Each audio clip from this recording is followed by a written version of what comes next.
Salut tout le monde, alors aujourd'hui on va parler des nouvelles annonces de Canon, le R5 et le R6, donc les nouveaux mirrorless de Canon.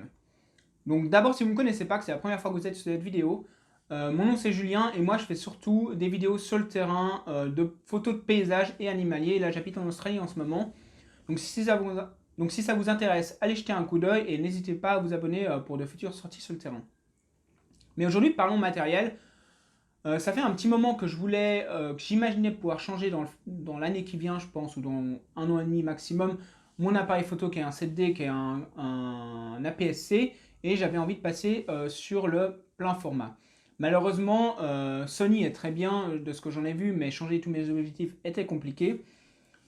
Et le Canon EOS R et RP de Canon, qui sont les premiers mirrorless qu'ils ont sortis, me semblait bien, mais il y avait pas mal de choses au niveau ergonomie, par exemple le joystick qui avait disparu, qui me gênait, et au niveau capteur quand même de l'appareil photo, il semblait quand même pas mal en retrait par rapport à ceux de Sony, ce qui est toujours un peu dommage quand on paie le même prix que la concurrence et qu'on a quand même un cran en dessous. Et donc là, Canon ont annoncé le R5 et R6 et ils annoncent ça comme une petite révolution chez Canon. Donc on va voir qu'est-ce qu'il en est et un peu les spécificités à l'annonce et on verra dans le futur. Ils sont censés sortir dans un mois pour le R5 et dans 2 mois pour le R6. On verra sur le terrain, sur les tests terrain, qu'est-ce qui en ressort. Mais là, on va voir en théorie qu'est-ce qu'ils annoncent. Un avis bref, le R5 et R6 sont quand même pas donnés, ils sont relativement chers. Par contre, ça a l'air d'être des bons, voire très bons appareils pour la photo et pour la vidéo, les deux. Donc, il n'y en a pas un meilleur. Donc, ils n'ont pas l'air d'être meilleurs pour la photo que la vidéo, ils ont l'air d'être bons dans les deux. Et aussi, si vous connaissez un peu Canon, donc il y avait le 6D et le 5D, mais le 6D, on a l'impression que c'était vraiment qu'ils enlevaient tous les boutons, qu'il y avait quand même pas mal de limitations par rapport au 5D. Et là, on a l'impression qu'ils ont fait un R6 qui est quand même pas trop limité par rapport à ce qu'ils ont mis dans le R5. Donc si on regarde le R5, c'est spécifié pour la photo. Donc c'est un capteur de 45 millions de pixels en plein format et un processeur Digic X, donc qui est censé être le même processeur qui est dans le 1DX Mark III, si je ne me trompe pas, et donc qui a le meilleur réflexe de Canon, le plus puissant, et donc ils ont quand même mis du lourd en tant que processeur dans cet appareil photo, mais vous allez voir que c'est pas tout. ISO allant de 100 à 51200, donc normalement il aurait de bonnes capacités en basse lumière, comme la plupart des pleins formats. À voir après comment ça se compare par rapport à d'autres objets, d'autres comme les Sony notamment, ou l'ancien Canon R. Et il shoot du 12 photos par seconde en mécanique et du 20 photos par seconde en électronique. Donc la différence entre les deux, je ne la connais pas exactement. Il me semble que le 1, on n'a pas l'obturateur, celui en électronique, mais par contre ça veut dire qu'il sera quand même très capable en photo pour des mouvements, pour des sujets en mouvement, notamment photos animaliers ou de sport. Grosse révolution annoncée par Canon et qui n'a encore pas été fait dans le reste du monde de la photo, c'est que le R5 va pouvoir shooter des vidéos en 8K en 30 frames par seconde et du 4K en 120 frames par seconde sur l'ensemble du capteur, sans limitation de temps, genre vous pouvez prendre une vidéo seulement pour 15 secondes. À voir après, est-ce qu'il y aura des surchauffes sur l'appareil photo. Il semblerait que dans les premiers retours qu'on a qu'il pourrait un peu surchauffer en 8K, mais on pourrait quand même prendre plusieurs minutes, voire dizaines de minutes de vidéo en 8K, ce qui est assez impressionnant après avoir l'utilité que vous pourrez en avoir et est-ce que le reste de votre matériel, par exemple votre ordinateur, pourrait suivre. Là, des annonces qui vont pour la photo et la vidéo, donc un nouveau système d'autofocus Dual Pixel 2 avec une couverture à 100% sur le capteur et qui permet de faire l'autofocus sur les yeux, maintenant vraiment plus précisément qu'avant, et aussi sur les yeux des animaux, notamment des chiens, des chats et des oiseaux en vol, ce qui pourrait vraiment être très intéressant. Moi j'avais toujours du mal à avoir le focus net sur l'œil des oiseaux en vol. Là ça pourrait être vraiment cool. Notamment le suivi aussi des sujets qui ont été bien améliorés. Donc à voir dans les faits. Une stabilisation, donc aussi deuxième innovation, bon ça c'était déjà fait dans pas mal de boîtiers, notamment les Sony, mais ils ont rajouté la stabilisation à l'intérieur du boîtier qui pourrait se coupler avec la stabilisation des objectifs et qui pourrait amener jusqu'à 8 stops de stabilisation avec certains objectifs. Ils montraient dans la vidéo d'annonce qu'ils avaient réussi à faire du 2 secondes d'exposition. Une personne qui était descendue dans un canyon en rafting, elle ne pouvait pas prendre son trépied, elle a fait 2 secondes d'exposition pour avoir l'eau en mouvement, enfin pour avoir l'eau en mouvement, pour avoir une longue exposition sur l'eau.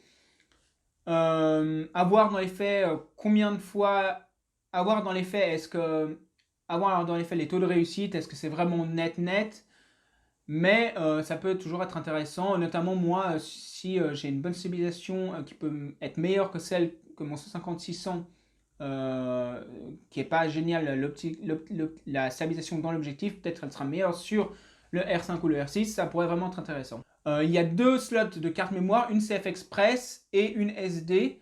La CF Express est là pour pouvoir enregistrer le 8K notamment. Ce qui est un peu dommage, c'est que c'est pas 2 fois la même et du coup on ne pourra pas vraiment faire de redondant parce qu'on sera sûrement limité en vitesse par la plus basse, mais à voir aussi dans les faits comment ça marche. La batterie sera une meilleure batterie, mais ce sera le même type que celle du 7D et que du 5D et du 6D, il me semble. Du coup, c'est bien, on va pouvoir réutiliser ces anciennes batteries et la nouvelle devrait être meilleure. Il a aussi une construction tout-terrain, donc il devrait pouvoir être utilisé dans des conditions assez extrêmes. Le prix, il est à 4 500 €. Il faut rajouter environ 100 €, il me semble, pour la bague d'adaptation pour vos objectifs anciens EF. Donc c'est quand même un boîtier qui est quand même très cher, qui est fait pour les professionnels, mais il sera très bon, un monstre, je pense, en photo et en vidéo, pour tout type de photos, mariage, animalier, paysage, il est vraiment fait pour tout. Après, il a l'air parfait, mais il est cher. Donc le R6, vous allez voir qu'il est annoncé, il va sortir un mois après le R5, il me semble, mais il est vraiment pas mal. Il y a 2-3 compromis à faire par rapport au R5, mais pas trop. Le premier gros compromis, c'est les mégapixels. Donc le 45 millions de pixels pour le R5. Là, il faudra vous contenter de 20 millions de pixels sur le R6. C'est ce que j'ai actuellement sur mon 7D et ça m'a jamais vraiment trop gêné. Notamment pour faire de la photo de paysage et imprimer des belles photos en 1 mètre sur 1 mètre. Et c'était suffisant. Donc ça permet déjà de faire des gros tirages. La seule chose en fait qu'un 45 millions de pixels me donnerait vraiment envie d'avoir, la seule chose qui me donnerait vraiment envie d'avoir un 45 millions de pixels, c'est le fait de pouvoir cropper ensuite sur de l'animalier. Par exemple, si à 600 je suis encore trop loin, cropper et avoir toujours une bonne qualité d'image. Mais bon, j'aurais une approche meilleure et toujours, de toute façon, j'aime pas tellement cropper, même si j'avais du 45 millions de pixels. Je pense d'habitude, je ne croppe pas trop. Donc, voilà, il faut faire un choix, 45 millions ou 20 millions de pixels, à vous de voir. Moi, je pense 20, ça doit pouvoir me suffire. Le processeur, c'est exactement le même que le R5, donc le DigiX, qui va vous permettre donc toujours la même chose, de faire 12 photos par seconde et 20 photos par seconde. Donc, qui va pouvoir être très utile pour la photo animalière ou de sport. ISO 100 à 102 400, donc il a une plage un peu plus grande. Il devrait, du fait d'avoir un capteur plus petit, avoir un peu une meilleure sensibilité en basse lumière à voir dans les résultats sur le terrain. En vidéo, il permet de faire du 4K à 60, à 60 à 60 frames par seconde et du 1080p à 120 frames par seconde sur l'ensemble du capteur sans crop. Donc pour la plupart des gens, je pense que c'est largement suffisant. Il faut déjà que votre ordinateur puisse suivre le 4K. Et pour la plupart de vos productions, le 4K, à mon avis, 60 photos par seconde doit être largement suffisant. Et donc là, c'est là qu'on va voir le système d'autofocus est le même que sur le R5. Donc on a le même dual pixel avec 100% de couverture du capteur, autofocus sur les yeux des humains et des animaux. Donc c'est pareil, ils ont vraiment fait une bonne chose, ils ont mis la même chose dans le R6 que dans le R5 à ce niveau-là. Même stabilisation à l'intérieur du boîtier qui permettrait d'aller jusqu'à 8 stops avec certains objectifs. Donc pareil, là ils n'ont pas baissé en qualité pour pouvoir mieux vendre leur meilleur boîtier. Il y a deux cartes SD, donc là pas de CF Express, mais c'est pas plus mal, au final c'est celle que j'ai jusqu'à maintenant, et on pourra faire du redondant entre les deux. si vraiment vous avez un moment qui est important et que vous voulez vraiment pas qu'il y ait de problème. Les mêmes batteries, donc c'est toujours bien de pouvoir réutiliser. Après, une bonne protection tout terrain. Le prix, il est 2700 €, donc à peu près 2000 € de moins que le R5. Donc toujours rajouter les 100 € pour la bague d'adaptation.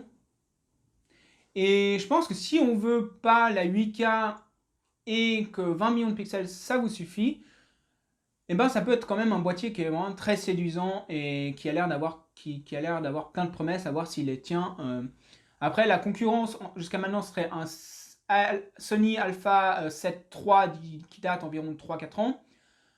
À mon avis, il ne sera pas largement supérieur à Sony, qui est quand même 1000 € de moins. Après, la différence, c'est de pouvoir changer d'objectif. Changer ses objectifs si vous changez de boîtier, ou avoir des bagues d'adaptation qui marchent bien avec vos objectifs. Quand même, quand je regardais les solutions, ça a l'air quand même assez compliqué, notamment en 150-600, ça a l'air d'être foutu. Donc, j'aurais dû garder le 150-600 sur mon 7D et utiliser le nouveau Sony pour les photos de paysage. Donc à voir comment le R6, notamment son capteur et le processeur améliore les images par rapport au Sony, mais ce ne sera pas non plus un nouveau monde à mon avis au niveau de la photo, à voir. Mais pour Canon, ça a quand même l'air d'être un niveau au-dessus de ce qu'ils ont fait jusqu'à maintenant, et il n'y a pas l'air d'avoir vraiment de faux pas.